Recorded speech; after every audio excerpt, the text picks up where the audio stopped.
Selam dostlar, Sovyet Yolculuğu kanalımıza hepiniz hoş geldiniz. Yolculuğumuzun bu durağında sizlere Sovyetler Birliği'nin Pol Pot yönetimindeki Kamboçya'ya neden düşmanlık seviyesinde karşıt olduğunu açıklayacağım. Düşünün, dünyanın en büyük sosyalist devleti olan Sovyetler Birliği. Diğer yanda ise kendisini komünist olarak tanımlayan başka bir ülke. Ama bu iki yapı müttefik değil, aksine birbirine düşman. Bir tarafta Sovyetler Birliği, diğer tarafta ise Pol Pot ve onun yönetimindeki Kamboçya. Peki bu düşmanlığın arka planı nasıl mümkün oldu? Sovyetler Birliği neden başka bir sosyalist rejime karşı çıkmıştı? Bir sosyalist devlet neden başka bir sosyalist yönetimin yıkılmasını istemişti? Bu sadece bir ideolojik tartışma mıydı, yoksa perde arkasında çok daha derin bir güç mücadelesi mi vardı? Bu sorunun cevabı sadece ideolojik değil, aynı zamanda jeopolitik, tarihsel ve hatta insani bir meseledir. 1970'lerde Kamboçya'da yaşananlar sadece bir ülkenin iç meselesi değildi.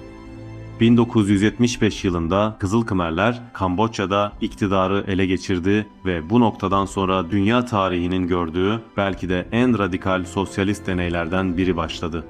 Ama bu deney Sovyetler Birliği tarafından asla desteklenmemişti. Aksine Sovyetler Pol Pot yönetimini kıyasıya eleştirmişti ve fikirsel olarak da karşı cephede yer almıştı. Dahası Kamboçya'daki olaylar sosyalist dünyanın iki büyük gücünü yani Sovyetler Birliği ile Çin'i karşı karşıya getirmişti. Ve ortaya tarihin en çarpıcı çelişkilerinden biri çıktı. Aynı ideolojiyi savunduğunu söyleyenler birbirine kıyasıya düşman oldu. Bu videoda bu çelişkinin arkasındaki gerçekleri adım adım inceleyeceğiz ve bu çekişmenin bir sonucu olarak Sovyetler Birliği'nin neden Pol Pot yönetimine karşı olduğunu anlatacağız. Ve en önemlisi Pol Pot gerçekten Marksist miydi sorusunu tartışacağız. Hazırsanız tarihin en tartışmalı sosyalist deneylerinden birine birlikte göz atalım.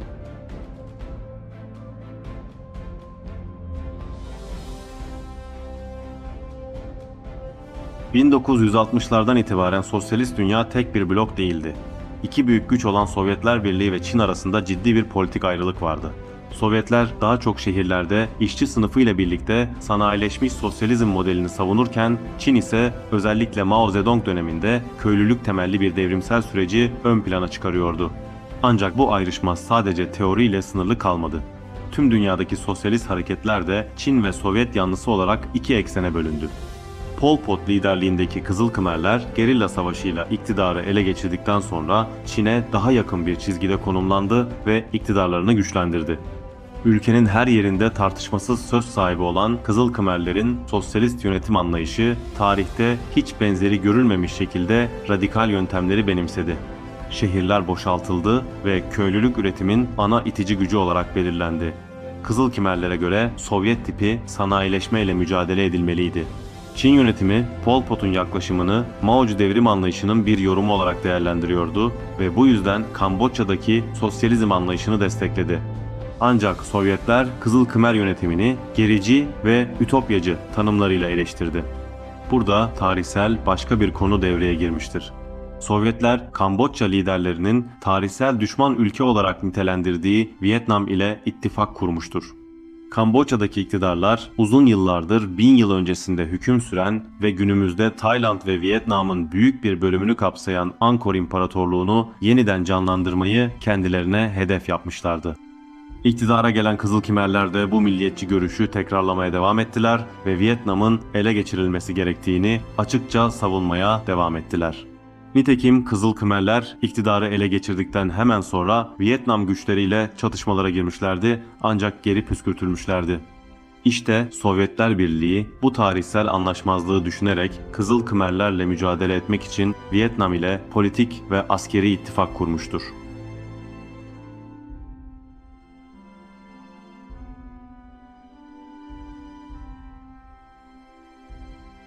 Pol Pot liderliğindeki Kızıl Khmer yönetimi tarihte eşi benzeri az görülen bir toplumsal dönüşüm projesine girişti. Ama bu dönüşüm Sovyetler tarafından sosyalist bir yorum olarak görülmedi. Kızıl Khmerler şehirlerin zorla boşaltılmasını savunuyor, paranın direkt olarak kaldırılmasına yönelik idealist politikaları benimsiyor, eğitimin gereksiz olduğunu ve herkesin sadece üretim yapan biri olarak kalmasını teorik olarak doğru buluyor ve bu nedenle aydınların sistematik yok edilmesini savunuyordu. Bu politik yorumlar Sovyetler tarafından kıyasıya eleştirilmiş ve Marksizme dayalı politikalar olmadığı açıklanmıştır. Çünkü Kızılkımerlerin politikaları üretici güçlerin gelişimini durduruyor, işçi sınıfını ortadan kaldırıyor ve modernleşmeyi açıkça reddediyordu. Oysa Marx ve Lenin çizgisindeki bilimsel sosyalizm, sanayileşmeyi, eğitimi ve bilimsel ilerlemeyi temel almaktaydı. Dolayısıyla Kamboçya deneyimi Sovyetlere göre bilimsel sosyalizme ihanet ve ideolojik olarak Marksizmden sapmaydı. Marksizm-Leninizm anlayışına dayalı Sovyetler için sosyalizm, ilkel köylü toplumlarına tarihsel bir geri dönüş değildir.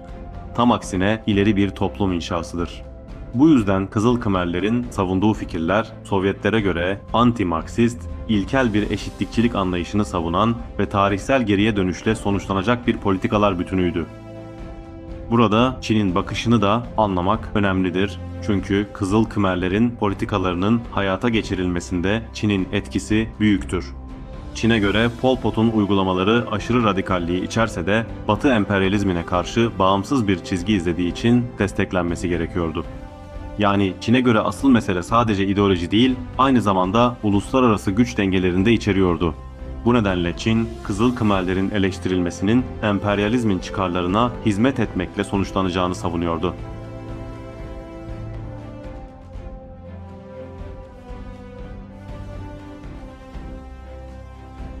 Şimdi kritik soruya gelelim. Kızılkımerlerin lideri Pol Pot gerçekten Marksist miydi? Bu soruya Sovyet perspektifi kesinlikle hayır cevabını verir. Çünkü Marksizm, insanlığın tarihsel gelişimini açık bir şekilde ortaya koymuştur. Toplumlar tarihsel olarak feodalizmden kapitalizme geçmiştir ve ardından sosyalist bir yapıya geçer. Özellikle kapitalist süreçteki üretimsel ilerlemeler ve sanayileşme insanlığın gelişiminde kritik bir rol oynamıştır.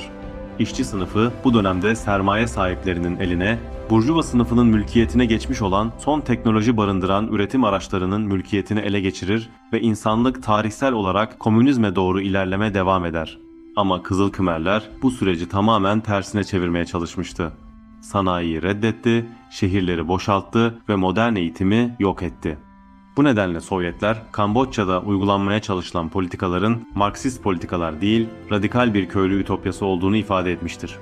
Marx da yaşadığı dönemde ütopyacı sosyalistleri kıyasıya eleştirmiş ve sosyalizmin bilimsel temellere dayanması gerektiğini savunarak bugün bilimsel sosyalizm olarak bilinen öğretinin teorik temellerini oluşturmuştur. Çin perspektifinde ise durum biraz daha farklıydı. Maoist teoriye göre devrim sadece işçi sınıfıyla değil, köylülerle de yapılabilirdi. Bu yüzden Çin, Pol Pot'u ideolojik olarak tamamen karşısına almadı. Ancak yine de şunu vurgulamak gerekir, Kızılkımerlerin sosyalist uygulamaları Mao'nun bile ötesine geçmiştir. Yani aslında Kızılkımerler ne Sovyet modeline ne de klasik Maoist modele tam olarak uyar. Bu da onu sosyalist dünya içinde aykırı bir örnek haline getirir.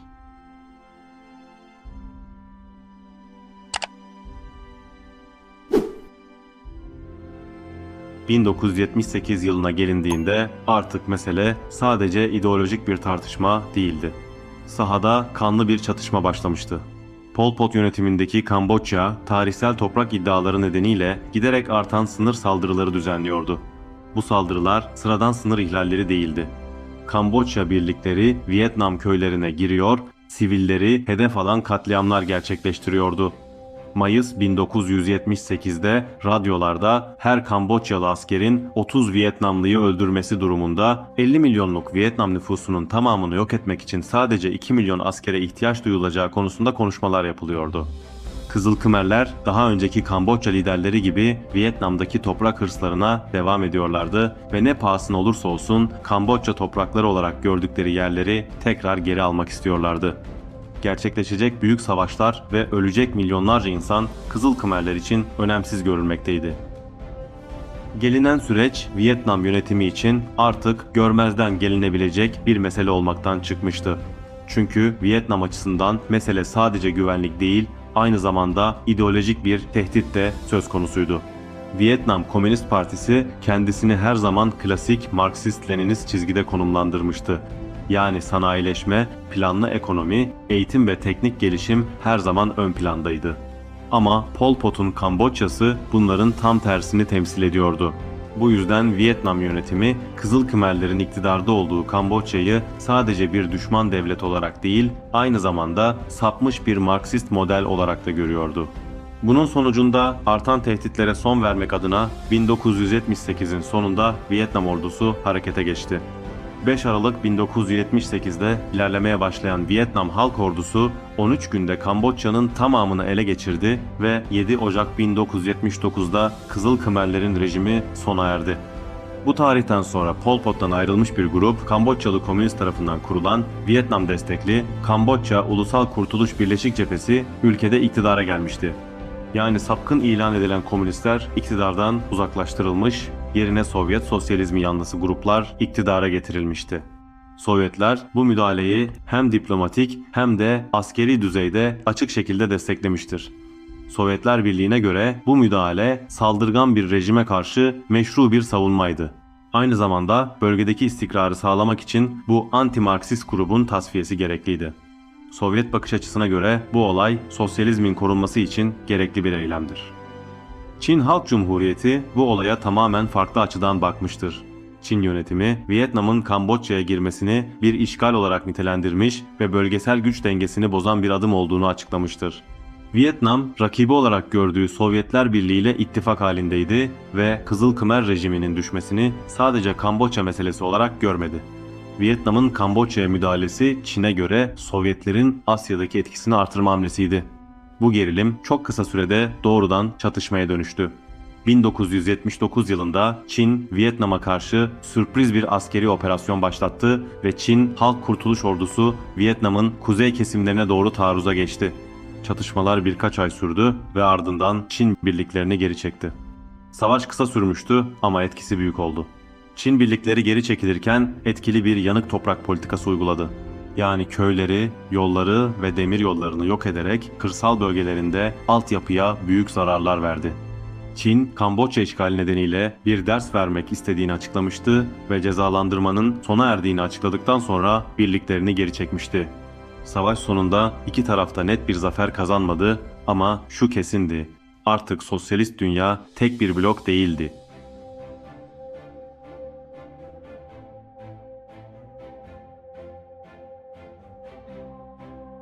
Bu gelişmelerin uluslararası yansımaları da oldukça ilginçtir. Özellikle Batı dünyası beklenmedik bir şekilde Pol Pot'un devrilmesine karşı daha mesafeli bir tutum almıştır. Hatta bazı durumlarda Vietnam karşıtı pozisyon bile alıp Kızıl Khmerlerin iktidarda kalmalarını savunmuşlardır. Bu da şu tarihsel ironiyi doğurmuştur. Sovyetler ve Vietnam Kızıl Khmerler rejimine karşı mücadele ederken Çin ve bazı batılı ülkeler dolaylı olarak aynı çizgide buluşmuştur. Yani uluslararası siyaset zaman zaman ideolojilerin ötesinde de şekillenebilmekte ve karşıt görünen güçler aynı eksenlerde olabilmektedir. Sonuç olarak Kamboçya müdahalesi sadece bir rejimi devirmekle kalmadı, aynı zamanda pek çok durumun ortaya çıkmasına da neden oldu. Sosyalist dünya içindeki derin bölünme daha arttı ve Çin-Sovyet rekabetinin ne kadar sert olduğu göründü. Diğer yandan sosyalizm kavramının tek bir modelden ibaret olmadığı artık daha netti. Sovyetler Birliği açısından bu olay sapmış bir Marksist çizginin tasfiyesi, müttefik bir ülkenin korunması ve bölgesel istikrarın sağlanmasıydı. Ama yaşananlar Çin açısından Sovyet yayılmacılığına karşı bir denge meselesiydi. Evet dostlar, özetle Sovyetler Birliği'nin Pol Pot'a karşı çıkmasının birkaç temel nedeni vardı. Marksist teoriye aykırılık, sanayileşme karşıtlığı, Vietnam ile kurulan stratejik ittifak ve Çin ile süregelen rekabet. Ama en önemlisi Sovyetler Pol Pot rejimini kesinlikle bir sosyalist deney olarak görmüyordu. Sovyetlere göre Kızıl Khmerlerin yarattığı politik sistem insanlığı ileriye değil geriye götüren bir sistemdi. Bilimi değil ideolojik dogmayı temel almıştı ve toplumu geliştirmek yerine yok eden bir uygulamaydı. Ancak Çin açısından bakıldığında ise Pol Pot Batı'ya karşı bağımsız bir çizgi temsil ediyordu ve bu da onu emperyalizm karşıtlığı adına desteklenebilir kılıyordu. İşte bu sebepler yüzünden aynı ideolojiye sahip olduğunu iddia eden iki büyük komünist aynı rejime tamamen zıt tepkiler verdi. İlginçtir ama tarih bazen böyle ironilerle karşımıza çıkar. Umarım içeriğimize dünya sosyalist tarihinde dönüm noktası sayılabilecek Kızıl Khmerler iktidarını anlattığımız videomuzu beğenmişsinizdir. Eğer beğendiyseniz beğen tuşuna basmayı ve Sovyet Yolculuğu kanalımıza abone olmayı unutmayın. Dünya sosyalist hareketleri ve Sovyet tarihine dair pek çok konuyu sizlere anlatmaya devam edeceğiz. Bizleri takipte kalın. Diğer videolarda tekrar buluşmak üzere. Şimdilik hoşça kalın, dayanışmayla kalın.